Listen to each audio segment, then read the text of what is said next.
Hello students. 2025ನೇ ಸಾಲಿನಲ್ಲಿ SSLC ಪರೀಕ್ಷೆಯನ್ನು ಬರೆದಿರ್ತಕ್ಕಂಥ ವಿದ್ಯಾರ್ಥಿಗಳಿಗೆ ರಿಸಲ್ಟನ್ನು ಯಾವಾಗ ನಮ್ಮ ಶಿಕ್ಷಣ ಇಲಾಖೆ ಕಡೆಯಿಂದ ಅನೌನ್ಸ್ ಮಾಡಲಾಗುತ್ತೆ, ಇದಕ್ಕೆ ಸಂಬಂಧಪಟ್ಟಂಥ ಇನ್ಫಾರ್ಮೇಷನನ್ನು ನಾವು ತಿಳ್ಕೊತಾ ಹೋಗೋಣ. ವಿಡಿಯೋವನ್ನು ಸ್ಟಾರ್ಟ್ ಮಾಡ್ತೀನಿ. ಅದಕ್ಕಿಂತ ಮೊದಲು ನೀವೇನು ನಮ್ಮ ಚಾನೆಲನ್ನು ಸಬ್ಸ್ಕ್ರೈಬ್ ಮಾಡದೇ ಇದ್ರೆ ಈ ಕೂಡಲೇ ಸಬ್ಸ್ಕ್ರೈಬ್ ಮಾಡ್ಕೊಳ್ಳಿ ಮತ್ತು ಲೈಕ್ ಮಾಡಿ. ಈಗ ನಾವು ಇನ್ಫಾರ್ಮೇಷನನ್ನು ತಿಳ್ಕೊತಾ ಹೋಗೋಣ. ಈಗಾಗಲೇ SSLC ಪರೀಕ್ಷೆ ಎಲ್ಲ ಕಂಪ್ಲೀಟ್ ಆಗಿದೆ. ಅದೇ ರೀತಿ ಏಪ್ರಿಲ್ ತಿಂಗಳಲ್ಲೇ ಈಗಾಗಲೇ SSLC ವಿದ್ಯಾರ್ಥಿಗಳ ಇವ್ಯಾಲ್ಯುವೇಷನ್ ಪ್ರೋಸೆಸ್ಸು ಸಹ ಸ್ಟಾರ್ಟ್ ಆಗಿರ್ತಕ್ಕಂಥದ್ದು. ಈ ತಿಂಗಳೆಲ್ಲ ಇವ್ಯಾಲ್ಯುವೇಷನ್ ಪ್ರೋಸೆಸ್ ಇರುತ್ತೆ ಅಂತಂದರೆ ನಿಮ್ಮ ಆನ್ಸರ್ ಶೀಟನ್ನು ಕರೆಕ್ಷನ್ ಮಾಡ್ತಾರೆ. ಅದಾದಮೇಲೆ ನೆಕ್ಸ್ಟ್ ತಿಂಗಳು ಅಂತಂದರೆ ಮೇ ಮೊದಲನೇ ವಾರದಲ್ಲಿ SSLC ವಿದ್ಯಾರ್ಥಿಗಳಿಗೆ ರಿಸಲ್ಟನ್ನು ಅನೌನ್ಸ್ ಮಾಡ್ತಕ್ಕಂಥ ಚಾನ್ಸಸ್ ಇರ್ತಕ್ಕಂಥದ್ದು.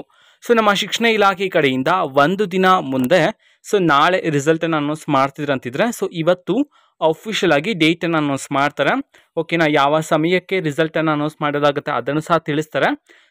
ಶಿಕ್ಷಣ ಇಲಾಖೆ ಕಡೆಯಿಂದನೂ ಸಹ ಮಾಹಿತಿಯನ್ನು ತಿಳಿಸ್ತಾರೆ. ಈ ತಿಂಗಳೆಲ್ಲ ವಿದ್ಯಾರ್ಥಿಗಳಿಗೆ ಇವ್ಯಾಲ್ಯುವೇಷನ್ ಪ್ರೋಸೆಸ್ ಇರುತ್ತೆ. ಮುಂದಿನ ತಿಂಗಳ ಮೊದಲನೇ ವಾರದಲ್ಲಿ ನಿಮ್ಮ ರಿಸಲ್ಟನ್ನು ಅನೌನ್ಸ್ ಮಾಡ್ತಕ್ಕಂಥ ಚಾನ್ಸಸ್ ಇರ್ತಕ್ಕಂಥದ್ದು. ಇದು ಇವತ್ತಿನ ಒಂದು ವಿಡಿಯೋ. ಮತ್ತೀಗ ನಾವು ಟೆಲಿಗ್ರಾಮ್, ಇನ್ಸ್ಟಾಗ್ರಾಮ್ ಮತ್ತು ಫೇಸ್ಬುಕ್ಕಲ್ಲಿ ಈಗ ವಿಡಿಯೋಸ್ಗಳನ್ನು ಅಪ್ಲೋಡ್ ಮಾಡ್ತಿದ್ದೀವಿ.